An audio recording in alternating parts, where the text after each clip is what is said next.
اللہ کے حبیب صلی اللہ تعالی علیہ وسلم نے فرمایا ہے لِكُلِّ شَيْءٍ قَلْبٌ وَقَلْبُ الْقُرْآنِ یاسین، ہر چیز کا ایک دل ہوتا ہے اور قرآن کا دل سورہ یاسین ہے۔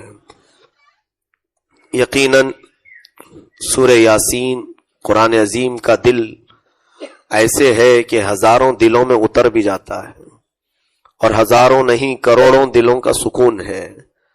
یہ ہماری آنکھوں کی جلا ہے، ہماری روح کی غذا ہے، ہماری بیماریوں کی شفا ہے، اور ہم سب کے لیے غذا بھی ہے، دوا بھی ہے، شفا بھی ہے۔ عزیزان گرامی، سورہ یاسین کی فضیلتوں میں بہت سارے روایات مروی ہیں، احادیث کریمہ سے بھی۔ مختصر یوں کہ بندہ جس نیک مقصد کے تحت سورہ یاسین تلاوت کرے، اللہ اسے اس کے مقصد میں کامیابی عطا کرے گا۔ اسی طرح سے خاص طور پر چند جو منقول ہیں روایات اور بزرگوں نے لکھے ہیں، وہ یوں کہ سورہ یاسین کی تلاوت کرنے والے کو فاقہ کبھی نہیں آئے گا، محتاجی کبھی نہیں آئے گی۔ اتنا ہے کہ اللہ رب العزت اسے کسی اور کا محتاج نہیں بنائے گا۔ سورہ یاسین کی تلاوت کی پابندی کرنے والا دوسروں کے سامنے ذلیل کبھی نہیں ہوگا، اللہ رب العزت اس کو ہمیشہ سر بلند رکھے گا۔ اور ایک بڑی بات یہ ہے کہ سورہ یاسین کی تلاوت کی پابندی کرنے والا چاہے پتھر دل، سخت دل حاکم کے سامنے بھی جائے، اس کا دل نرم ہو جائے گا۔ اس کا رعب اللہ تعالیٰ سامنے والے کے سینے پر ڈال دیتا ہے، کیسا بھی وہ حاکم سامنے کیوں نہ ہو، لیکن وہ اس پر نرمی کرنے پر مجبور ہو جائے گا۔ اسی طرح سورہ یاسین کے متعلق بزرگوں نے یہ بھی لکھا ہے کہ اگر کوئی جنگل میں راستہ بھٹک جائے، سورہ یاسین کی تلاوت کرے، اسے راستہ مل جائے گا۔ اگر کوئی بھوک کی شدت سے تڑپتا ہو اور کھانے کی کوئی چیز نہ ہو تو سورہ یاسین کی تلاوت کرے، مولا اس کی بھوک کو ختم فرمائے گا، کیونکہ یہ غذا بھی ہے، روحانی غذا بھی ہے، اور اللہ تعالیٰ اس کو جسمانی غذا کے طور پر تمہیں منتقل فرمائے گا۔ اور سب سے بڑی بات تو یہ ہے کہ سورہ یاسین کی تلاوت کرنے والے کا خاتمہ ایمان پر ہوگا، اس کی موت آسان کر دی جائے گی، موت آسان کر دی جائے گی۔ ہاں، یاسین پڑھے اور اس کی آیتوں پر عمل بھی کرے، اس کے لیے فضیلت ہے۔ قیامت کے دن سورہ یاسین اس کی شفاعت کرے گا۔ حتیٰ کہ سیدنا احمد بن حنبل رضی اللہ تعالیٰ عنہ کی وہ بات میں نے شاید اس سے قبل عرض کی ہے آپ سب کے سامنے۔ امام احمد بن حنبل نظر کے عالم میں تھے، سکرات کے عالم، لوگ سب تعزیت کے لیے آ بھی گئے تھے آپ کے پاس۔ آپ کی وہ جانکنی کا جو وقت ہوتا ہے، یہ بڑا کٹھن وقت ہے، اس کو ایکسپلین بھی کوئی کیسے کر سکتا ہے، کیونکہ اس وقت کے بعد تو پھر سارے لوگ دنیا سے چلے جاتے ہیں۔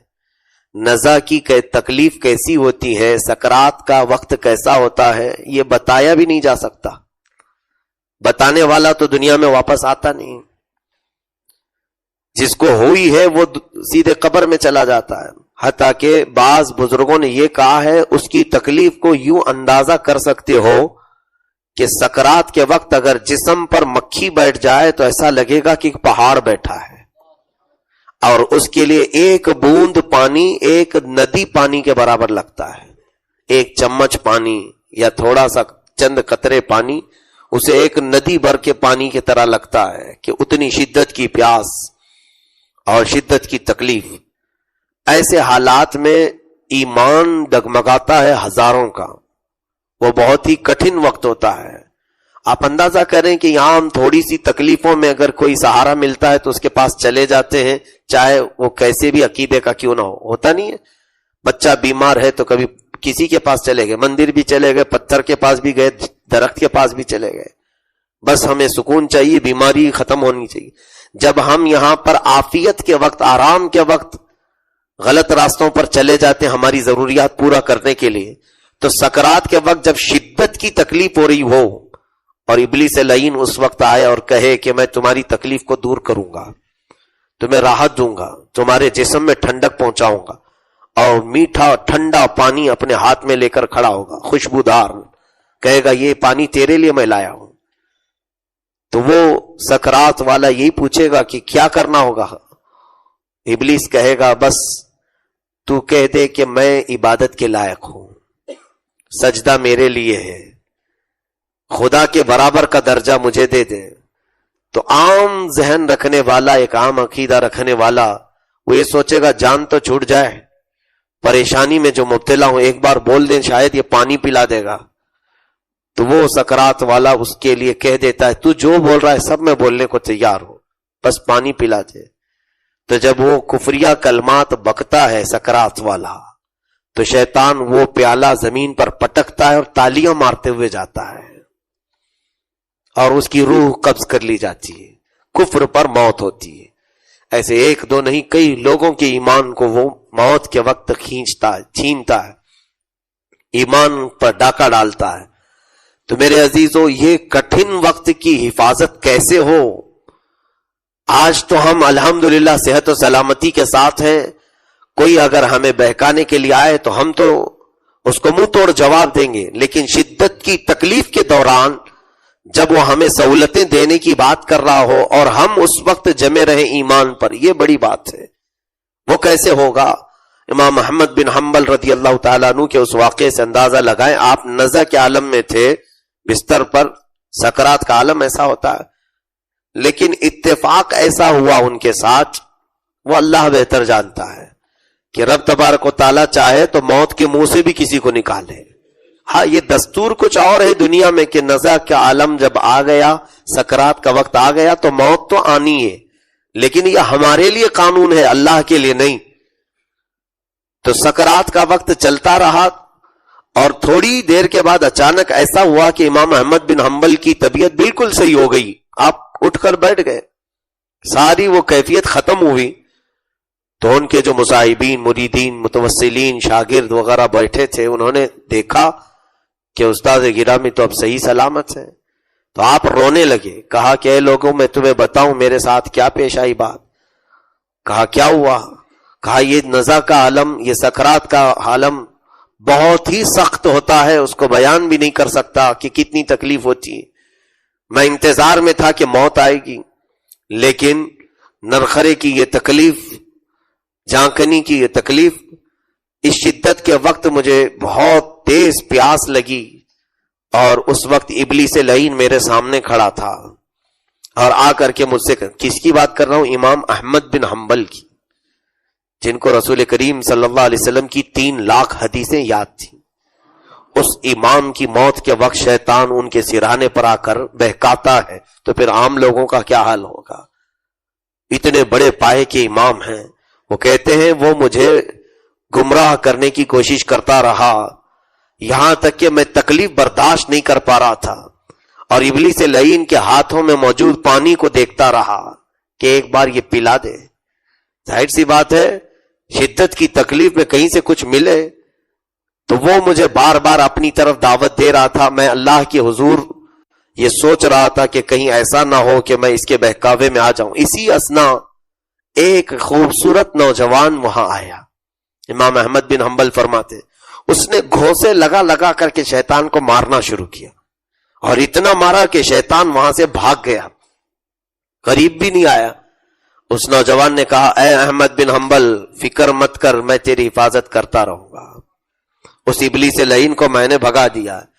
حضرت امام احمد بن حنبل فرماتے ہیں کہ میں نے پوچھا کہ یہ حسین جمیل نوجوان ہے کون؟ کون ہے تو؟ تو اس نوجوان نے کہا روزانہ جو تو تلاوت کرتا تھا میں سورہ یاسین ہوں, سورہ یاسین ہوں. اللہ رب العزت نے مجھے تیرے ایمان کی حفاظت کے لیے بھیجا ہے. اس سے آپ اندازہ کریں کہ سورہ یاسین کی تلاوت سب سے بڑا فائدہ, دنیا میں کچھ ملے نہ ملے, ایمان پہ موت ہو جائے. اگر یہ چیز ہو گئی تو پھر قیامت کے دن تو ہمارے وارے نیارے ہیں, اور نہیں کفر پر موت ہوئی تو دنیا میں تمہیں چاہے بادشاہت ہی کیوں نہ ملے, قیامت کے دن تو پھر ہمیشہ کی جہنم, ہمیشہ کی دوزخ, ہمیشہ کی آگ. اس سے بہتر ہے کہ دنیا کی اگر چند آسائشیں اور آرام نہ ملے اور مولا ایمان پر موت عطا کرے. عزیزان گرامی, سورہ یاسین کے جو چند میسیجز ہیں, جو پیغامات ہیں, وہ دل ہلا دیتے ہیں.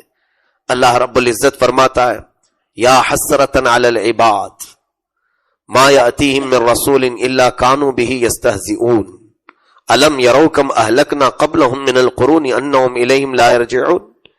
اللہ فرماتا ہے ان بندوں پر بہت افسوس ہے کہ جتنے بھی رسول ان کے پاس آئے رسولوں کا انہوں نے مذاق اڑایا, رسولوں کے ساتھ انہوں نے مذاق اڑایا. اور اللہ تعالیٰ فرماتا ہے کیا تم لوگ دیکھتے نہیں, کیا معلوم نہیں ہے کتنے تم سے پہلے ایسے زمانے میں قومیں آئیں جن کو ہم نے ہلاک کر دیا, سب ختم ہو گئے. یہ تو دنیا میں ہلاک کیا ہے اور آخرت میں ان کے لیے دردناک عذاب ہے. میرے عزیزوں, پچھلی قومیں جن لوگوں نے بھی نبیوں کی توہین کی, نبیوں کی نافرمانی کی, اللہ نے ان قوموں کو ختم فرمایا. ان قوموں کی عزت نہیں, ان قوموں کی کوئی اپنی حیثیت باقی نہیں رہی. یہ ہمارے لیے عبرت نہیں ہے تو اور کیا ہے. آج میں بارہا یہی کہتا ہوں کہ ہم عشق رسول, محبت رسول کے جو نعرے لگاتے ہیں, دعوے کرتے ہیں, میرے عزیزوں دل سے پوچھو, تمہارا دل جواب دے گا کہ تو حقیقت میں محبت رسول کا حامی ہے یا صرف تیری زبان کہہ رہی ہے. جیسے حضرت ابوبکر شبلی رحمت اللہ علیہ فرماتے تھے دنیا میں میرے لیے سب سے کٹھن سوال یہی ہے, اگر کوئی پوچھتا ہے کہ تجھے رسول سے محبت ہے یا نہیں, یہ کٹھن سوال ہے. وہ کہتے تھے میرے لیے بہت کٹھن سوال ہے, مشکل سوال ہے. کہا آپ کیوں, یہ تو ہر مسلمان کے لیے ہے محبت رسول. کہا نہیں, اگر نہ کہہ دوں محبت نہیں ہے رسول سے تو کافر ہو جائیں گے, ایمان ہی چلا گیا. اور اگر ہاں کہہ دوں تو جھوٹا پڑ جاؤں گا کہ میرے عمل الگ ہے, نبی کے عمل الگ تھے.